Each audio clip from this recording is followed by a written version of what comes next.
I'm afraid your seat has been reassigned, sir. Due to an equipment change, you've been moved to 36E, middle seat economy, the agent said without lifting her eyes. Colonel Franklin Reese, 86 years old, stood motionless. His fingers tightened slightly around the first-class ticket his son had bought months ago, a gift of comfort for a body worn down by decades of service. This was confirmed. "It's for 1A, he said, not with anger, but with quiet certainty. The agent gave a rehearsed shrug. "Policy prioritizes paid upgrades. I'm sorry." The colonel looked at the new boarding pass. Thin, cheap paper, like it carried no weight at all. He walked to the edge of the waiting area, lowered himself into a plastic seat, and stared straight ahead. 8 minutes later, the sound of hurried footsteps broke the stillness, and heads began to turn. "Before we continue, where are you watching this from?" "I read every single comment, and I'd truly like to know where you're joining us from. Whether it's a quiet town, a big city, or somewhere in between, your presence here matters. Now, back to the gate." The airport terminal buzzed with its usual dissonant rhythm, rolling suitcases, muffled announcements, the occasional sharp bark of frustration from a delayed traveler. Gate B17 was nearly full, the overhead sign blinking "on time," though the mood around the waiting area was anything but relaxed. Colonel Franklin Reese sat near the far window, his back straight despite the stiff ache pulsing along his spine. In his lap rested 2 boarding passes, one printed weeks ago with his name on seat 1A, and another handed to him moments earlier, marked 36E, crumpled slightly at the corner where his fingers had clenched it. He didn't speak. He didn't sigh. He simply sat, still, composed, out of place in the fluorescent hum of the modern terminal. The first-class ticket had been a gift. His son Michael had called it a small thank you, a way to honor a man who had never asked to be honored. Franklin had tried to refuse. "You don't need to spend money on comfort for me," he'd said. But Michael insisted. "You've earned more than comfort, Dad. Just let someone treat you right for once." So he accepted. Seat 1A, window, direct flight to Nevada. A military recognition event, a base reopening in his honor, 50 years after he had trained his last unit there. He had pressed his uniform the night before. Not to wear it, that wasn't his style, but because it felt right to bring it along, folded carefully in the carry-on. The medal? He never wore it, never liked talking about it either. The Distinguished Service Cross sat in a velvet box at the bottom of his bag, same place it had rested for decades. The downgrade at the gate was delivered like a weather update. Routine, inconvenient, but no one's fault. Due to aircraft substitution, fewer first-class seats are available. Your original booking was made through mileage redemption, which places it lower in our priority matrix. We apologize for the inconvenience.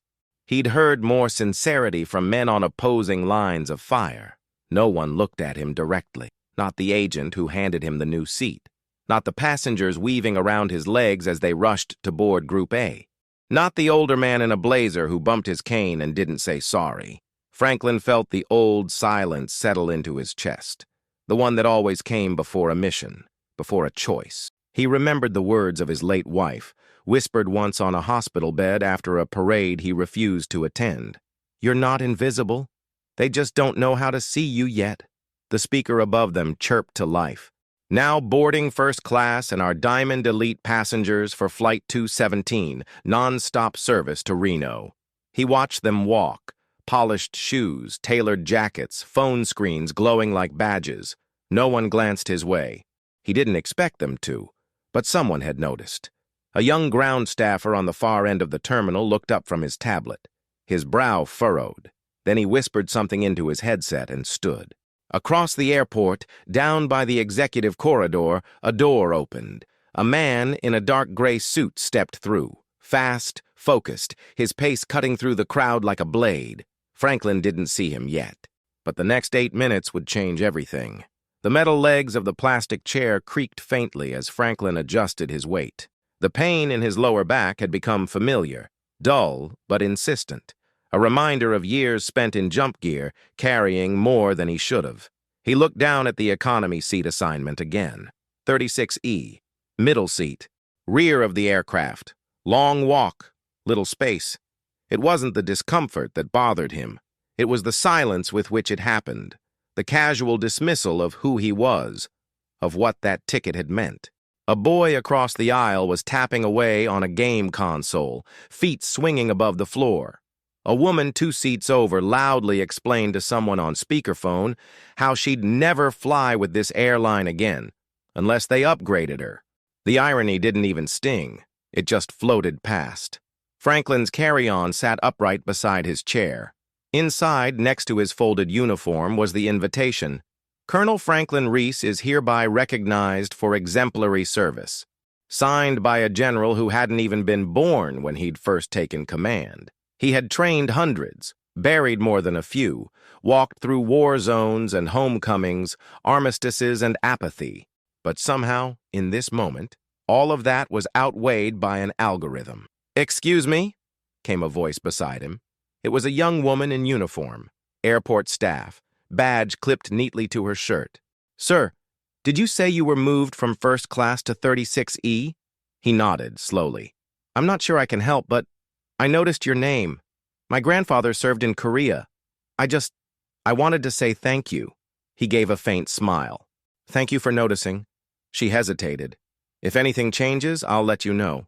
She walked off, but something in her posture had shifted, as if she was already thinking of who else she might speak to. Franklin leaned back, exhaling through his nose. His hand went to his wallet almost by instinct. He pulled out the small laminated card his son had tucked there. Veterans Honor Desk, 24/7, priority line. He'd nearly thrown it away. He didn't like the idea of needing special numbers or asking for help. But Michael had insisted. "It's not about pulling rank, Dad. It's about reminding people what it cost." He looked at the card, then at the waiting area, then tapped the number. The line rang once, twice, then a voice. "This is Marcus, Veterans Honor Desk. How can I assist?" Franklin kept his voice low. "I'm Colonel Franklin Reese. I was downgraded from first class to economy at the gate for Flight 217 to Reno. I'm traveling for a military recognition event." Agent said priority went to paid upgrades. A brief pause, then keystrokes. "Yes, sir. I see your record. Please hold just a moment." The line went silent, just the low buzz of terminal announcements in the background. A minute passed. Then Marcus came back, his voice sharper now. "Colonel, I'm elevating this to executive response immediately. Please remain seated at Gate B17. I sincerely apologize. This shouldn't have happened." Franklin hung up, uncertain. Elevating it to who? He slid the phone into his pocket and let his shoulders sink just slightly. Whatever happened next, he'd done his part. Then, behind the boarding desk, the lead agent, the one who had reassigned his seat, picked up a red phone. Her eyes widened as she listened, then looked toward Franklin. Something had shifted. Colonel Reese remained seated. He didn't look around, didn't try to catch anyone's attention. The call was made, and that was enough. Whatever came of it, or didn't, he wouldn't chase it. That wasn't his way. His breathing slowed. One hand rested on the handle of his carry-on, the other on his knee. The airport hummed around him like distant static. He could hear a child crying 3 gates down. Somewhere nearby, a zipper rasped open. Rolling wheels bumped over tile. He let the noise wash over him, unbothered. It wasn't about getting back to first class. It was never about that. He'd flown in cargo planes, in helicopters missing panels, in jump seats without cushions. He'd crossed borders in boots, not leather recliners. This was about something else, about being seen. A man his age, in a blazer worn thin at the elbows, a chest that once bore a ribbon for valor under fire, legs that stiffened when he stood too long, a name attached to stories people no longer remembered or never knew, and still, he had shown up. His son had reminded him as they packed. "You don't owe them anything, Dad, but maybe they need reminding." So he had come, quietly, respectfully, as always. Across the gate, the agent who had reassigned his seat, a woman named Paige, he now remembered, was standing uncomfortably straight behind the podium.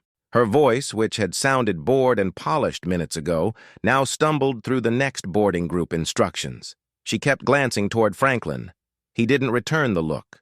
He simply adjusted the sleeve of his jacket, which had started to ride up. then reached into the outer pocket of his carry-on and pulled out a small plastic case. It contained a set of service pins and a single faded photograph. A row of soldiers beside a helicopter, all mud and sweat and grins. One had his arm slung around Franklin's shoulder.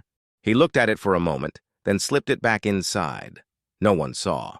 That moment wasn't for anyone else. From the corner of his vision, he noticed movement.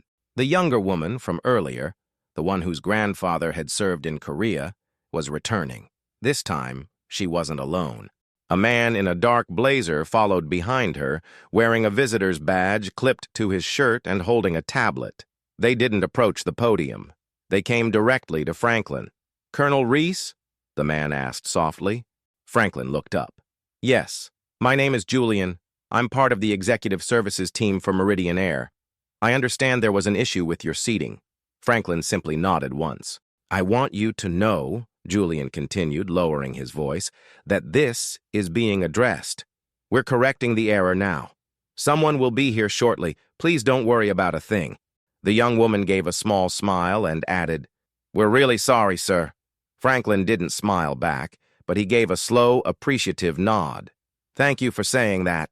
They walked off, speaking quickly into earpieces. Franklin turned his eyes back toward the window. A new aircraft had just pulled into position on the tarmac, its sleek fuselage glinting under the overhead lights. The boarding sign above Gate B17 now flashed "Final Cleaning Prep, delayed 15 minutes." Something was shifting, not just in procedure, but in posture, in tone, in how people looked at him, or maybe how they finally saw him. The sound came first, the kind of purposeful footsteps that don't belong to casual travelers. Not rushed, but urgent, measured, intentional. Franklin didn't turn his head. He could feel it before he saw it. A shift in the atmosphere around Gate B17. Voices lowered. Conversations paused. Something was happening. From the left side of the terminal, a small group emerged, cutting across the crowd. Suits, dress shoes, security badges. Leading them, a tall man with silver hair, a pressed navy suit, and a Meridian Air lapel pin. Nathan Granger, president and CEO of Meridian Air, moved fast but controlled. His expression was taut, eyes scanning the rows of chairs with a kind of desperation rarely seen in corporate faces. Behind him, two senior executives murmured rapidly into headsets. A station manager jogged to catch up. "Where is he?" Granger asked aloud, not to anyone in particular. The young agent from before stepped forward almost instinctively. "There, sir. Near the window." Granger adjusted his jacket, took a deep breath, and walked over. Franklin looked up calmly. He didn't rise. He didn't speak. "Colonel Franklin Reese," Granger said, stopping directly in front of him. "Sir, I am Nathan Granger, president of Meridian Air, and I owe you more than an apology. I owe you a correction." The terminal was quiet now. Passengers watched without pretending not to. Granger knelt slightly, leveling himself to Franklin's seated height. "What happened here today was unacceptable. Not because of policy, not because of ticket status, but because of principle. And on behalf of every person in this company, I want to tell you, we failed to honor you, and that will not stand." He extended his hand. Franklin shook it, firm but reserved. "We've reconfigured the seating. You'll be returning to seat 1A, with our full service team assigned to your comfort. Additionally," he said, standing now, "you and your family will receive lifetime priority status on every Meridian Air flight.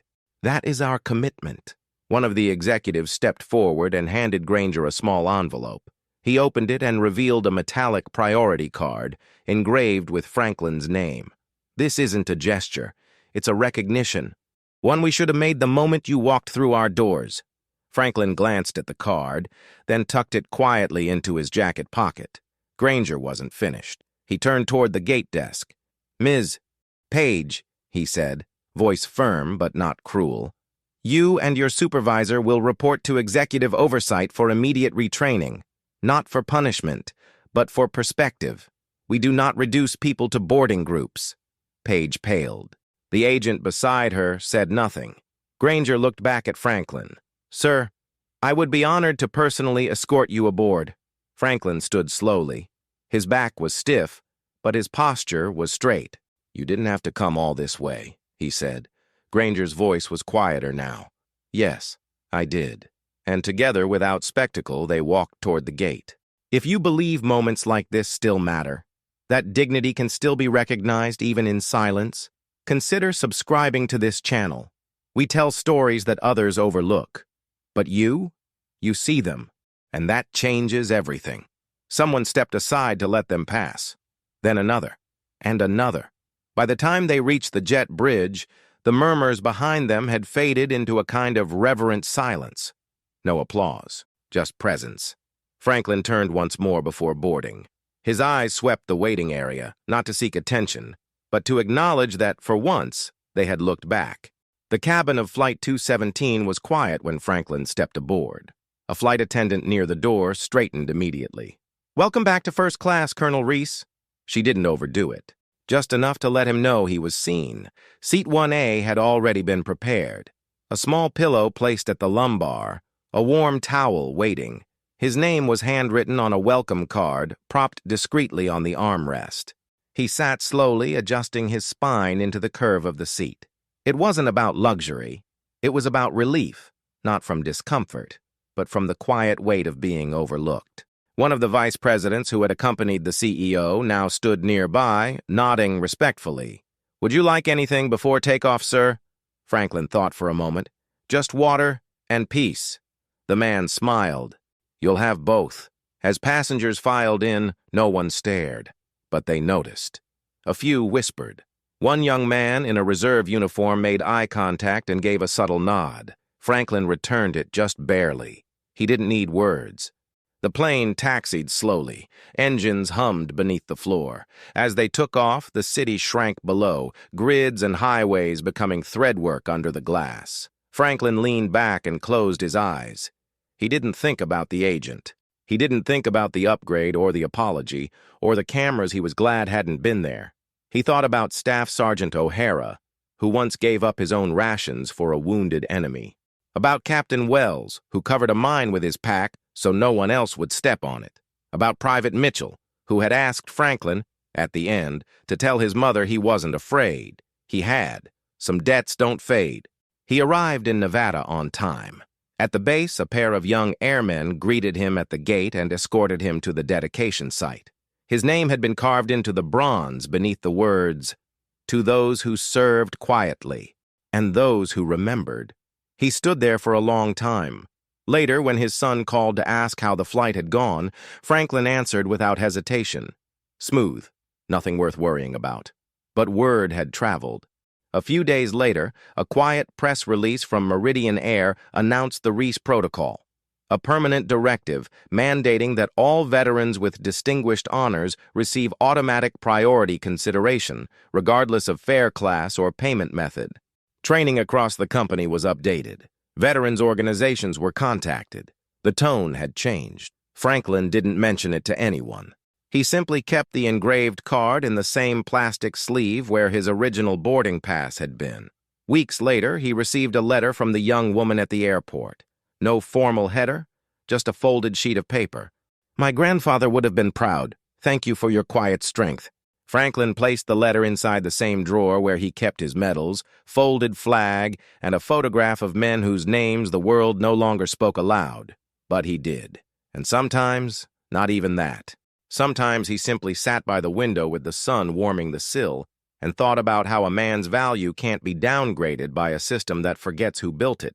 If you watched until the end, type respect in the comments. I read every one of them, and if you haven't subscribed yet, this is your gentle reminder. Thank you for being here.